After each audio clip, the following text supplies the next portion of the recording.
So once you've logged into this high security device, you will get no directory / root, logging in with home, whatever. So you will discover that, let me just adjust, oh, sorry, I'm terribly sorry.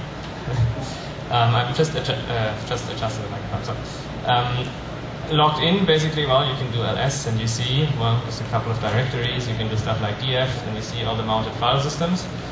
So it's all the standard things. There's, for example, proc CPU info tells you, yeah, this is like Intel X scale, whatever, cut, uname. Yeah, uname is not present. That's, yeah. So basically, instead of what every other embedded device does that I've seen so far, installing VisiBox on the phone, which provides you with all the necessary tools, including shell, ls, file utils, all that kind of stuff. What they did is actually they were using GNU core utils and GNU file utils on that phone, and uname, for example, is just not installed. So if you go, for example, to the bin directory, and you see what's there, there's cp, dd, df, change mode, all these kinds of things as separate programs, and uname is not there. There's also no dmesg, which is quite well, annoying actually. So you cannot, well, what you always can do to list the kernel log messages is you can catch proc k msg, is it? Yeah. And you see, well, there's thousands of, or at least hundreds of messages that tell you that whatever was dropped into a DNS filter. Well, we don't know. I mean, I have some idea what it's doing, but I mean, at this point you wouldn't know what this means. But it just means they forgot to remove a debug statement in their code, which clutters up all the syslog. There's no syslog daemon running, but if we make a PS, oh yeah, it's actually installed, so we can. Well, yeah, it's. I choose the font large enough for everybody to see it. But yeah, there's Samba running on the phone. There is inet daemon running, which is. Yeah, well, everybody needs inet daemon on his phone, and Samba as well. So Samba probably is actually for the development kit. I've never seen the development kit, but there are rumors on the net that there is a development kit for native applications.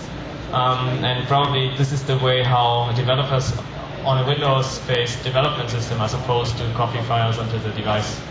Haven't tried that. But well, I suppose this is what it's meant for. So if you look at the number of processes, this is an idle phone. I didn't start anything, And you look at the memory usage. We have like a Windows server with 16.2. Well, okay, that's the virtual size, but still resident size of 3 megabytes.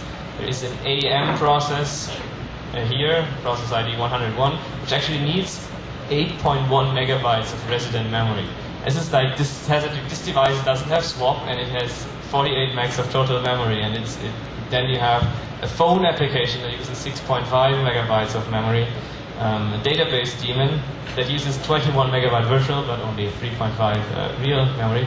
So the database manager is, for example, just to make a side note on that, when you store phone entries like contact details, phone numbers and stuff on the phone, there's a regular, touch screen kind of PA-like a front end where you can enter the address details and so on. So how this works is actually there's this phone application, which is a front end, and there's the DB daemon, which is a database server as the back end. The database daemon is using Berkeley DB as storage for the phone data, and the database daemon and the phone application talk over Unix DOM and sockets. So this is like, that's probably how I would design it on a desktop system, but on an embedded system running Berkeley DB on Flash and all that. It's surprising design choices, though.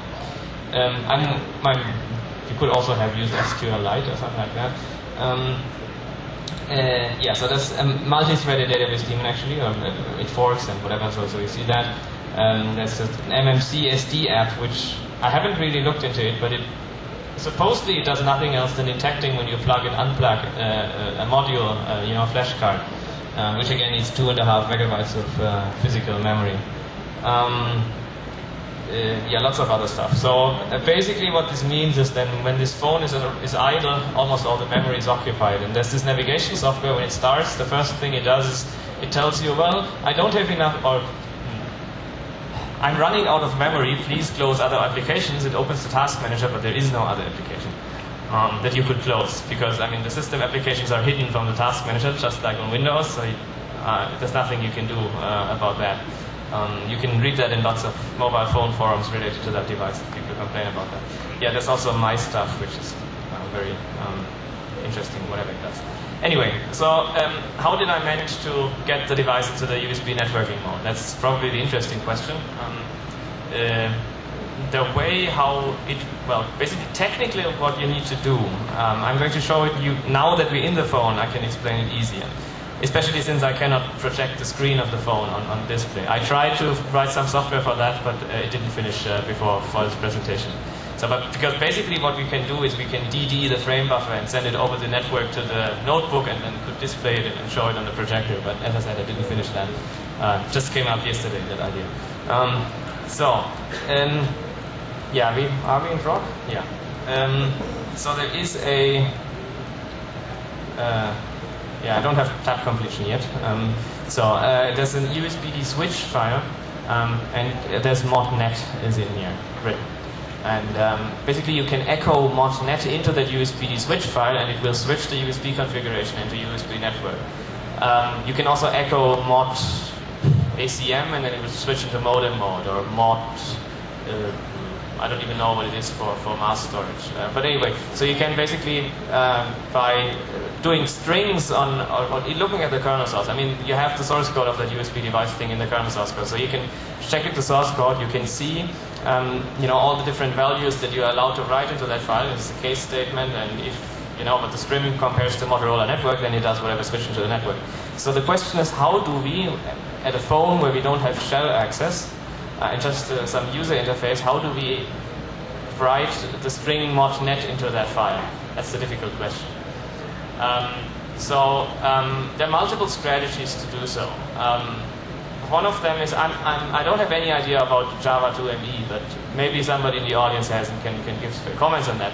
But I think it should be possible, depending on the security level that the Java 2ME program has, to actually write to the file system and to get to that file, for example. So it would be a possible option to develop a Java program that tries to somehow find that file. And the J2ME development kit for Motorola phones is publicly available for download, so you can get that. And I didn't try it. I said it's one possible option, one that I would have pursued, but luckily somebody else already found a different solution. So you somehow need to write that into, by reading the kernel source code, we know what we need to write there. It's just a question on how we're going to do that. So there is a way how you install Java 2ME programs onto that file. So basically you send a jar file, you can connect it in mass storage mode, or you can download a jar file from over GPRS from a web server or stuff like that. The jar file gets unpacked, it gets installed, and basically during that installation you can, well, it expects a Java program, but a jar file in reality is just a zip file. And you can put some other stuff in there in that file. And the question is, how do I get it executed from the user interface? Because user interface, I have all the in the application manager. I can choose, you know, contacts, notepad, to-do list, calendar, and all that kind of stuff. So Java 2ME provides the possibility of saying, well, this is my icon, and please execute this program when the user clicks onto that icon in the user interface. And you can, by doing some evil tricks, which, as I said, I don't understand, I didn't do it. I don't have no idea about Java 2ME, but by doing some tricks in those scripts, you can basically make it execute a shell script instead of the Java program. And then you can either copy a shell script that would actually echo modnet into that proc device. You can copy it onto USB storage and execute it by hitting that icon in the user interface. Or alternatively, you could also even write the shell script in the text editor on the phone. It works. So you can write it there, then the only problem is that there is no user interface for executing a file from. So when you just have a shell script in the file manager of the phone, you cannot just double click and execute it because it says, well, I don't know what to do with this file. So that's why you need that Java 2ME installation trick to basically connect the shell script to be executed with the icon that is registered there. So that's how you can switch it into USB networking mode. You can turn it in, you have a root shell. You can explore the system, you can look at the devices, for example. You can look at